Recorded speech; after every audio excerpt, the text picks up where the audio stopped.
सर्वप्रथम मी आज संविधान दिनाच्या निमित्ताने मी सगळ्यांना शुभेच्छा देतो।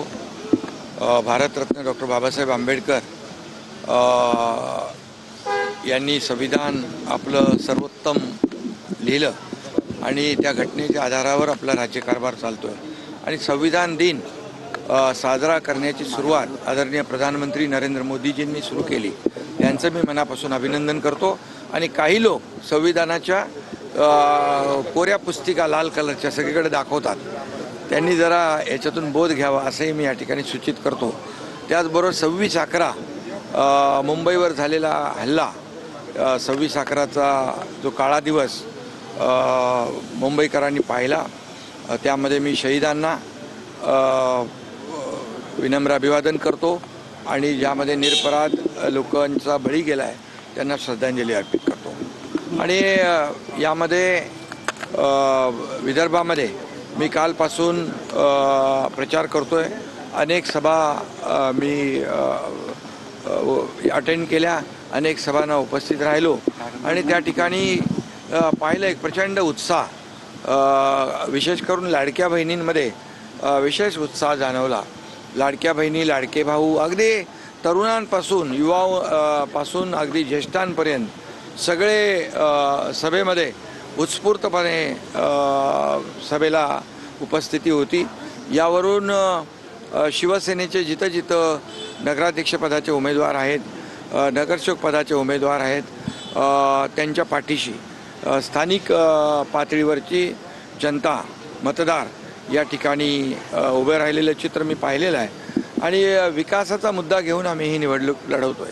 आणि म्हणून नगरपालिका, नगरपंचायत्या या नगरविकास खात्याच्या अखत्यारीत येत असल्यामुळे मी नगरविकास मंत्री असताना, मुख्यमंत्री असताना देखील जिथं आमचा नगराध्यक्ष नव्हता, नगरसेवक नव्हते, तिथेही आम्ही विकासाला पैसे दिलेले। ते आता इथं गेल्यानंतर सगळ्या गोष्टी समजत आहेत आणि म्हणून विकासाच्या मुद्द्यावर इथे रस्ते, पाणी, भुयारी गटार योजना, मैदानं, उद्यानं, आरोग्य व्यवस्था आणि या सगळ्याला आम्ही पैसे दिलोय।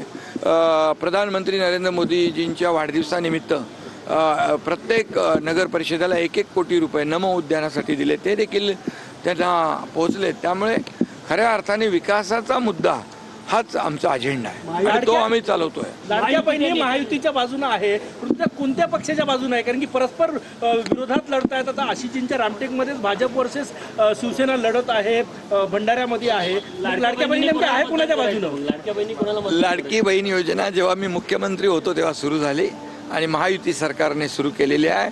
आमच्या टीमने सुरू, आम्ही सगळे होतो, म्हणजे आमची टीम जी आहे, मी तेव्हा मुख्यमंत्री होतो, दोन्ही आमचे उपमुख्यमंत्री होते आणि आम्ही टीम म्हणून त्यावेळेस निर्णय घेतला। पण त्यावेळेस मुख्यमंत्री होतो आणि त्या कशा परिस्थितीमध्ये या ठिकाणी ती योजना सुरू केली ही लाडक्या बहिणींना माहीत आहे।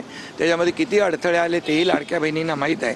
परंतु एकदा आम्ही निर्णय घेतला लाडकी बहीण योजना सुरू करायची आणि तिची अंमलबजावणी करायची, काटेकोरपणे त्याची अंमलबजावणी सुरू आहे आणि लाडक्या बहिणींना मी विश्वास पण दिला आहे की कोणी किती काही म्हटलं तरी सुद्धा लाडकी बहीण योजना कधी बंद होणार नाही। त्यामुळे लाडक्या बहिणीबरोबर योग्य तो निर्णय घेतील। गुलाबराव पाटील काल म्हटले की आमच्याकडे नगर विकास खातं आहे, 1 तारखेला बाहेर झोपा, लक्ष्मीचं दर्शन होणार आहे। काय अर्थ काढायचा आहे याचा?